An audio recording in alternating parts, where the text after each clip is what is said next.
Guys नमस्ते, welcome to my YouTube channel. आज चाहिँ म मेरो बाइकको पछाडि बसेर घर जाँदैछु। धेरै समयपछि म बाइकको पछाडि बसेछु। यसो हामी सिजन चोक आएका छौँ। अङ्गरदेखिको चाहिँ सिजन चोक।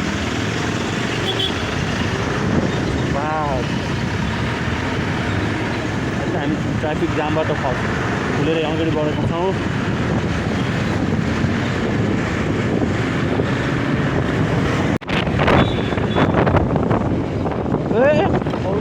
कहाँ आएको हो? यो चाहिँ जिरो चोक।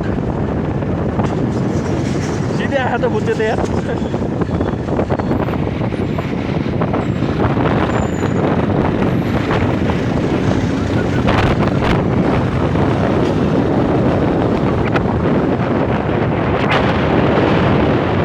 यो चाहिँ गाइस शान्तिनगर चोक। यो चाहिँ दुलौदी वरल गाइस।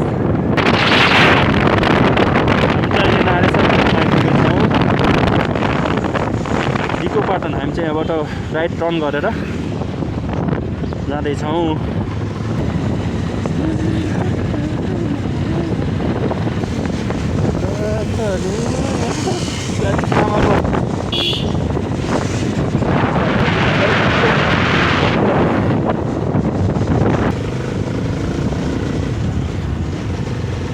ल गाइस, फेमताल भ्यूज हेर्नुहोस्।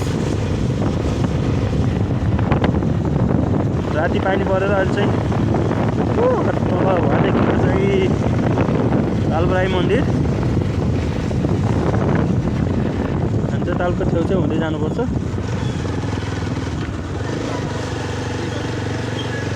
के रहेछ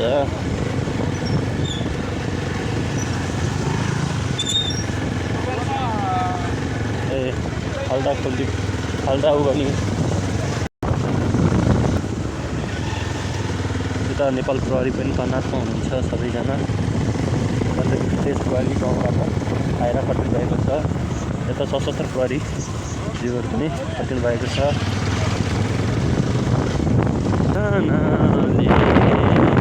सतायो नराम्रो हावा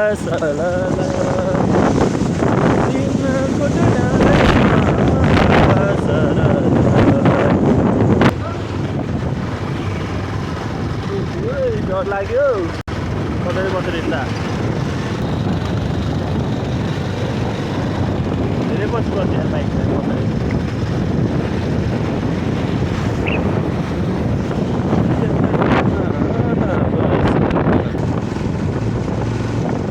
हामी अहिले रातामाटा डिल आइपुग्न लागेका छौँ। यो अगाडि देखिएको चाहिँ रातामाटा डिल हो गाइस।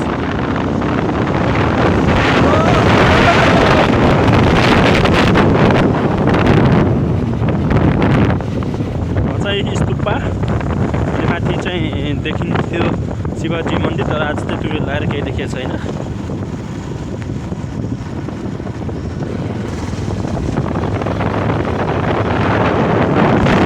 यहाँ प्लम बिचमा आइपुगेको छौँ।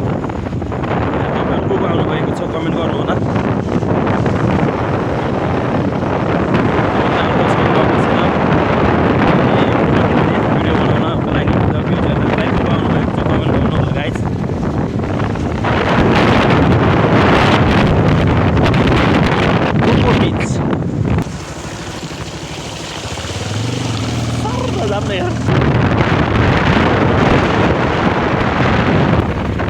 यो चाहिँ गाइस खपौदी है। खपौदी आएका छौँ अहिले।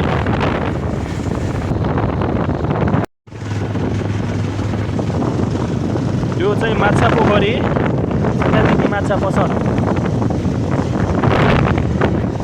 अनि चाहिँ अहिले चाहिँ यो फेमस अहिले बाबाको ढाबा भन्ने हजुरले पनि युट्युब टिकटकमा माथि side. Welcome to Bhakunde village. हामी चाहिँ भकुण्डे भिलेज प्रवेश गरिसकेका छौँ। यो अगाडि देखिएको चाहिँ भकुण्डे बजार।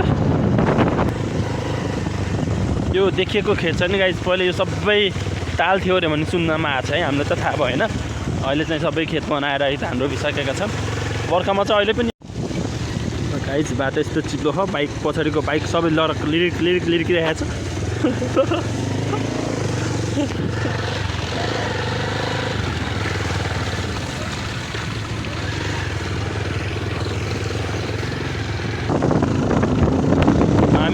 पामी बजार प्रवेश गर्न लागिसकेका छौँ। यो चाहिँ पामी बजार है गाइस।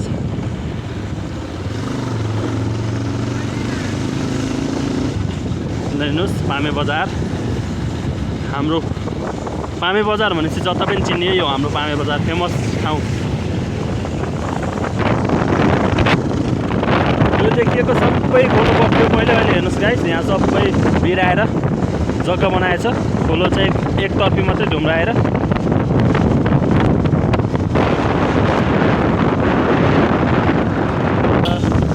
गाइस यो हाम्रो बास्कोट, हामीले बास्कोट आइपुगेका छौँ।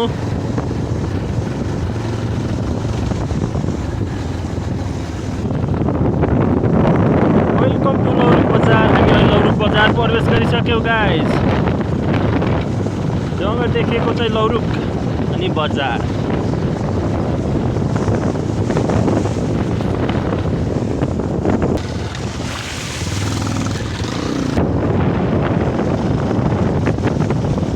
फाइनल्ली गाइस म अब घरमा आइपुग्न लाग्यो। तर म त्यो घर नपसिकन डाइरेक्ट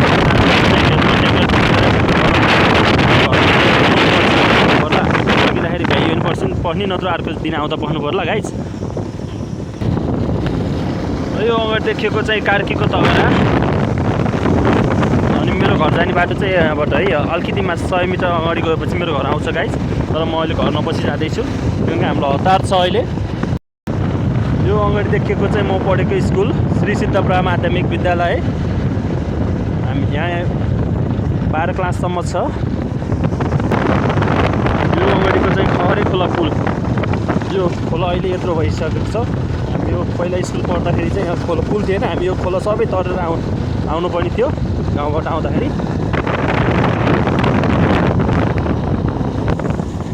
यो चाहिँ अब ठुलो खेत। हामी ठुलो खेत आइपुगेका छौँ। हामी पुग्नेछौँ माथि डाँडोमा। अनि मेरो पाहाडको घर पनि वहीँ हो है गाइस। हो माथि देखिएछ नि त्यो घर त्यहीँ हो मेरो घर पनि। यो अगाडि देखिएको डुडे फाट।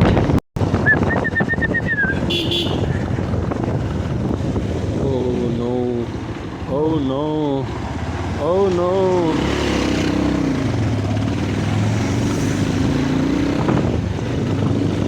हामी चाहिँ अब घाटछिन आउन लागेका छौँ। यो चाहिँ हाम्रो लास्ट स्टेसन हुनेछ। गाडीहरूको सबै हामी चाहिँ माथि जान्छ। तर यो चाहिँ लास्ट स्टेसन हो। यहाँ जतासुकै जाने गाडी यहीँ बस्छ राति। हाम्रो पामेको बस पार्क भनेको यही हो, घाटी छिना।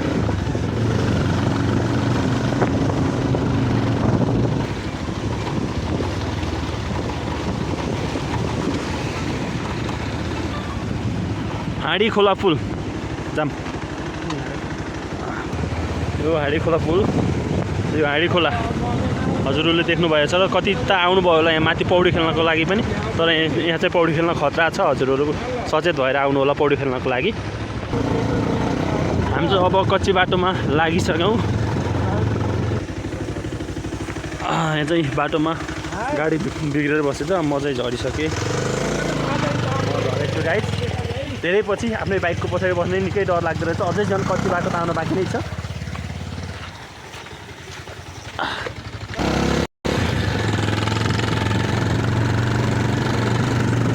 माथि देखिएको बर्याङ।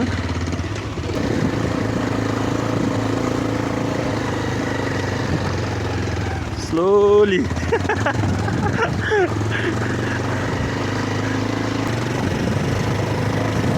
त्यस्तो छ गाइस हाम्रो गाउँ जाने बाटो।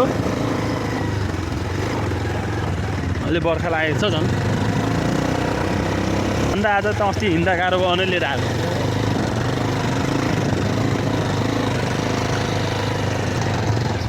त्यस्तो त पानी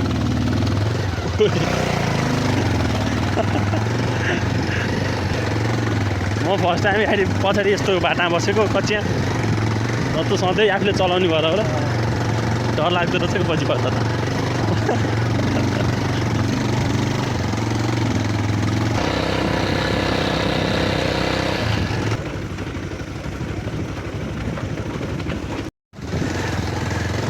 यस्तो छ बाटोको हालत।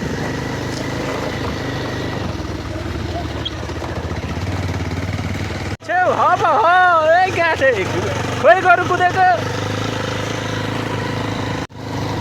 हलो नाइसक्यो हामी अझै फेरि पर गएर फेरि आउनु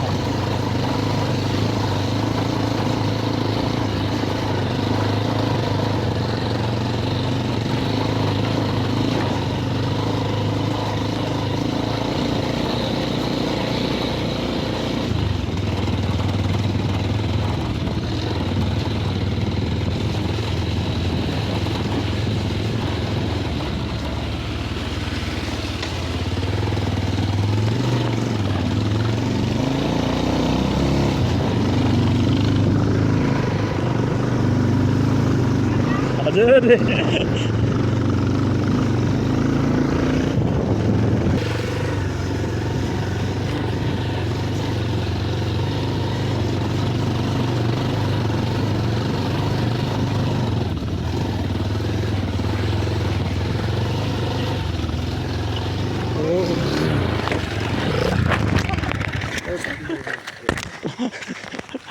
लडाइँ छोड्यो होइन अब यहाँ फर्दै गयो त अनि के गर्नु डराउँदै गाई झ्याएर चाहिँ लास्टमा आएर फङफङै पल्ट्यो लायो पोले लागेको छैन ल लास्टमा के भयो त्यो पेपर त मेरो बाइकमै छोडियो त तिमी पनि फो अब के भन्थ्यो त्यहाँ अरू के उपाय छ लास्ट आउँदै कपीको मगाउनु त खत्तम भयो अझै के कपीको त्यो बाक्लो पाना हुन्छ नि अँ त्यो भन्नु 30वटा जलगाई हिलोमा पर्खाइ गाई चाहिँ यो पछि बस्नुको परिणाम है बाइकको फङलाङ पल्टाइदिइहाल्यो लास्टमा आएर पुरै चाके गरेर बजारिहाल्यो ड्याङ्गै अनि चाहिँ मम्मी र दिदी आइसक्नु भएर चाहिँ खेतमा अनि बुवा उता म पनि आएर खेतमा आएर कपडा चेन्ज गरिसकेँ अब हिलोमा पस्ने हिलै कपडा लाउँछु अनि हिलो कपडा लगाइसकेँ यो प्यान्ट पखाल्छु